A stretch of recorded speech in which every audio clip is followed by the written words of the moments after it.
So then another tactic they use is like when they don't want you listening to certain people and things, they try and intimidate you by like getting real close, letting you know, oh, we're listening to whatever you're doing, so you better not do it.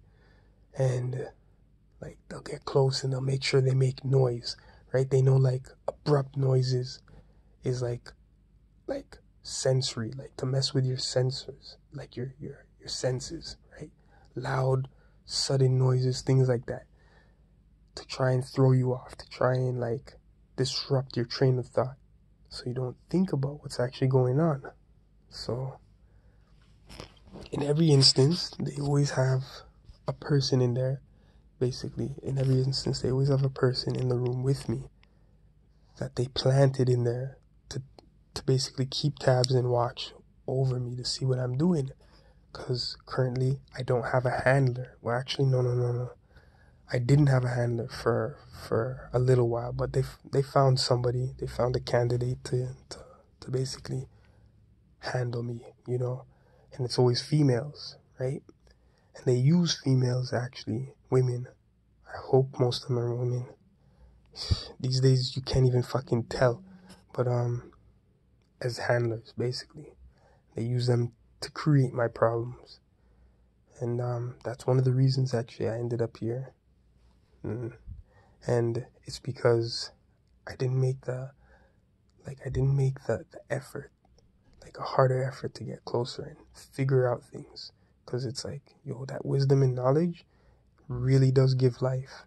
But when you walk in ignorance and you live the way they need us to live, okay, you're safe under their hands. But once you start to break free, if you don't have enough wisdom and knowledge, then they're able to put you in a trap, which this is. It's a front cover. It's a front. So, like, I could even show you the symbol for the actual place.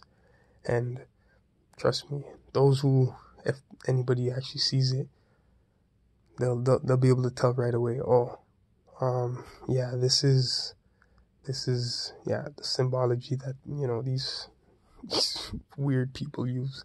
So back to it. Prior to that, with the monk, I had my handler. Her job was basically, I met her online. Her job was basically to lure me into the new trap so they could set, I guess, the second stage in whatever they're gonna do. I don't know what's gonna happen after this. Who knows? I don't know. I just gotta be diligent and observant of my surroundings. And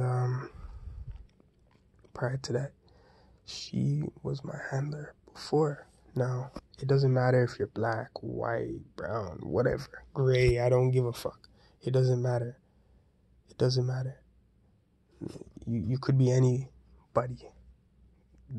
If you do something, they come after you. So her job was to basically set me up for this stage that I'm in now.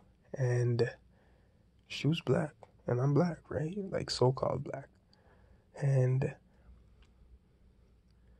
yeah, like they even told me prior what was gonna take place with two youths within the building that this female was staying in. I hope she was a female. To be honest, I don't know. And I originally reached out to one of those camps, and I went to one class. I went to one class. Okay, actually, first, because I'm getting to a point. First, I talked to them over the phone. I managed to get a hold of one of them. The one that was one of the ones that was running the camp. He's from the country I'm from, but they're not messing with me because they already ran like a smear campaign against me, anyways. So I was already exiled from that community, basically, on a silent sense, like, when women give you the silent treatment, basically it's that, like, you don't exist, flesh and blood. So they had to get another one from another one of the countries close by to mine in order to, I guess lure me in or whatever. And because if the one from my country talks to me, he'll be ostracized too.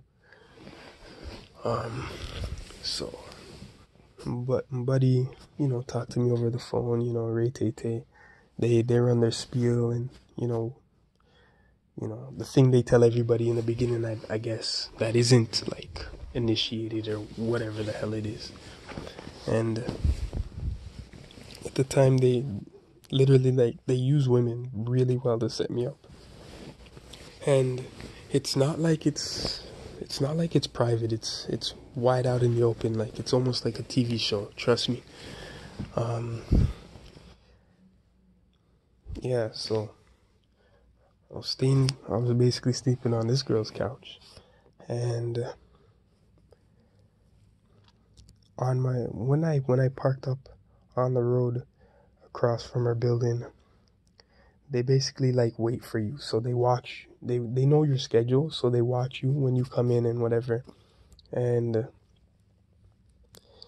she obviously, she probably knew what was going on, or didn't. I don't know. To be honest, she was kind of freaking stupid. But yeah. So there was about three of them, three white kids, and man, you look into these kids' eyes, like you can see some hate. I don't know if they've programmed up or wild up from certain things I say, because everything I basically say around the cell phone is recorded. Like, they hear it real time, like the cameras too. Like, so I digressed. So basically they walk a certain speed to wait for you so they can pass in front of you, or like, try and like cut you off basically when you walk. And they're like, oh, we knew this fucker was gonna join them, right? And I'm like, in my mind, like, what the fuck? And they're looking directly at me too with like those, those demon eyes, like, we want to kill you, but we can't because we're trying to pull the wool over everybody's eyes, and we don't want them to know what the hell is going on. So I'm like, what the hell? And this was a common occurrence in this area because it was downtown in the city. So, you're packed up with a lot of people. And because they have me on broadcast, basically anything I do or say or whatever, watch, people are going to see, and they're going to get worked up like, oh, fuck this nigga. And like, excuse my language, like, fuck this dude, oh, we don't want him, So it's like the Truman Show kind of thing. So,